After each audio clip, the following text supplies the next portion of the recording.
शुरुआत करते हैं वॉर न्यूज अपडेट के साथ। अमेरिका और इजरायल से ईरान का युद्ध 20वें दिन भी तबाही भरा रहा। अमेरिका और इजरायल ने ईरान को इस युद्ध में कई गहरे जख्म दिए हैं। खामनेई समेत ईरान के कई टॉप लीडर और कमांडर इस युद्ध में मारे जा चुके हैं, जबकि 4 और बड़े ईरानी लीडर्स मोसाद के टारगेट पर हैं। और अब आईडीएफ और आईएसडब्ल्यू के टारगेट पर जो 4 नाम हैं, वो है ईरान की इस्लामिक शासन के मजबूत स्तंभ। इस हिट लिस्ट में पहला नाम है सईद जलीली का, जिन्हें ईरान का एक प्रभावशाली कट्टरपंथी नेता माना जाता है, जिन्हें हाल ही में ईरान की सुप्रीम नेशनल सिक्योरिटी काउंसिल का नया हेड बनाया गया है। दूसरा नाम गुलाम हुसैन मोहसेनी अजई का है। ईरान के एक प्रमुख राजनेता और कट्टरपंथी मौलाना है, जो वर्तमान में ईरान के चीफ जस्टिस हैं। हिट लिस्ट में तीसरा नाम मोहम्मद बघेर का है, जो ईरान के एक प्रमुख राजनेता और वर्तमान में ईरानी संसद के अध्यक्ष हैं। मोहम्मद बघेर ईरान के सबसे प्रभावशाली रूढ़िवादी नेताओं में से एक है। चौथा नाम ईरान के chief commander of the police command Ahmad Reza Radan का है। युद्ध के 20वें दिन तक अमेरिका और इजरायल खामेनेई समेत 12 टॉप लीडर्स को एलिमिनेट कर चुके हैं। पिछले 24 घंटे में ईरान को 3 बड़ी चोट दी गई है। अब महायुद्ध में एटमी हमले का खतरा मंडराने लगा है। डब्ल्यूएचओ यानी विश्व स्वास्थ्य संगठन ने परमाणु हमले की आशंका जताई है। अगर अमेरिका और इजरायल के बीच ईरान को लेकर युद्ध फैलता है तो परमाणु तबाही हकीकत बन सकती है।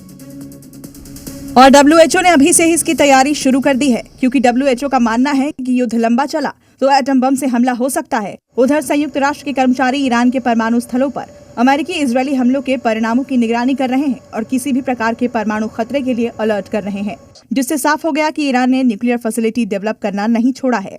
यही कारण है कि डब्ल्यूएचओ को परमाणु हमले का डर सता रहा है और इसके लिए अभी से ही तैयारी शुरू हो गई है।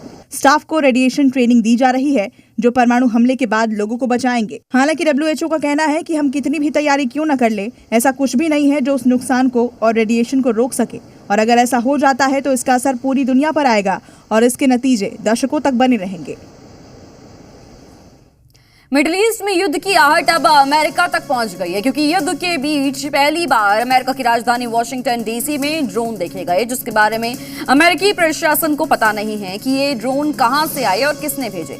संदिग्ध ड्रोन दिखने के बाद पूरे अमेरिका में अलर्ट जारी हो गया है, क्योंकि इसी इलाके में अमेरिकन आर्मी का बेस है। इसी इलाके में अमेरिका के सेक्रेटरी ऑफ वॉर पीट हेग्सेथ और secretary of state Marco Rubio का घर है, जिसकी वजह से ये इलाका सिक्योरिटी के लिहाज से काफी सेंसिटिव हो जाता है, क्योंकि मिडिल ईस्ट में युद्ध के दौरान ईरान अमेरिका इजरायल को लगातार धमकियां दे रहा है।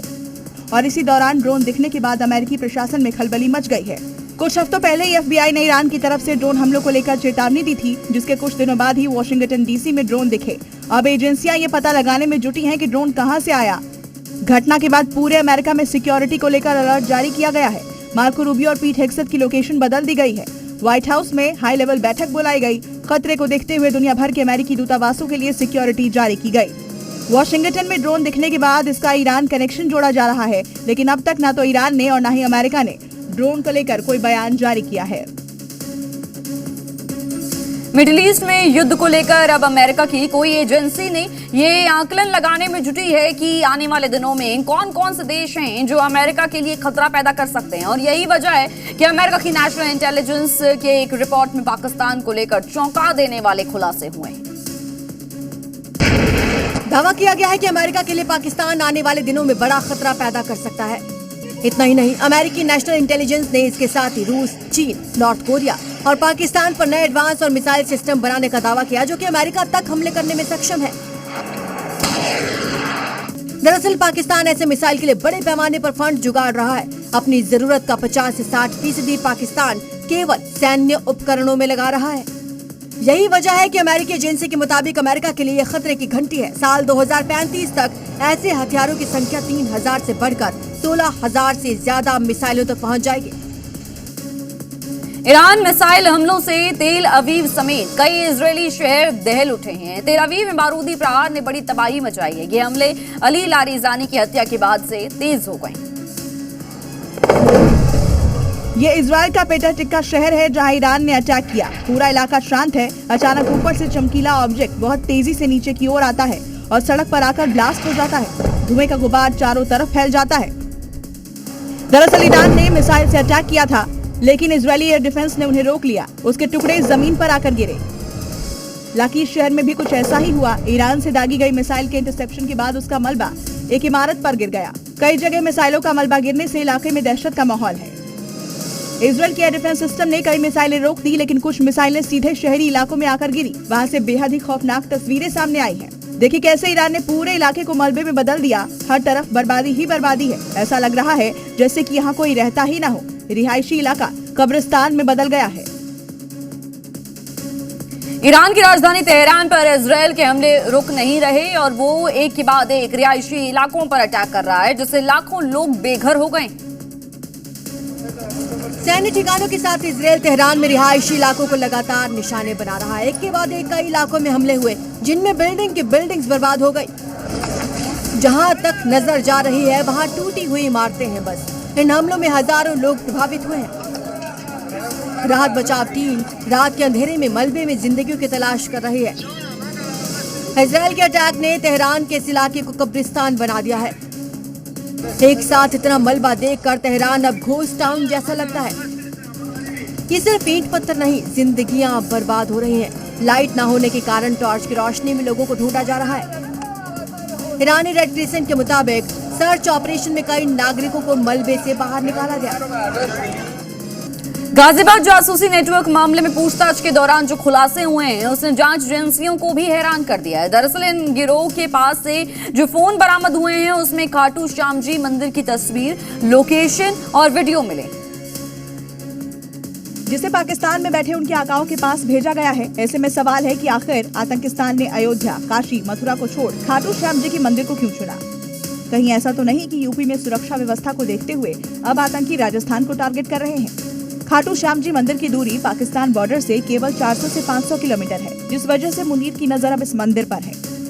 दरअसल पाकिस्तान स्लीपर सेल का एक बड़ा ग्रुप तैयार कर रहा था और धार्मिक स्थलों के साथ साथ सैन्य ठिकानों और रेलवे स्टेशन, जहां से सैन्य ठिकानों का मूवमेंट होता है, उसे टारगेट कर रहे हैं। इसमें से जो महिला पकड़ी गई है, जो संभल जिले की रहने वाली है, उसका काम था इन्हें पैसे देने का काम, और वो इन तमाम लोगों को अपने साथ जोड़ने का काम कर रही थी।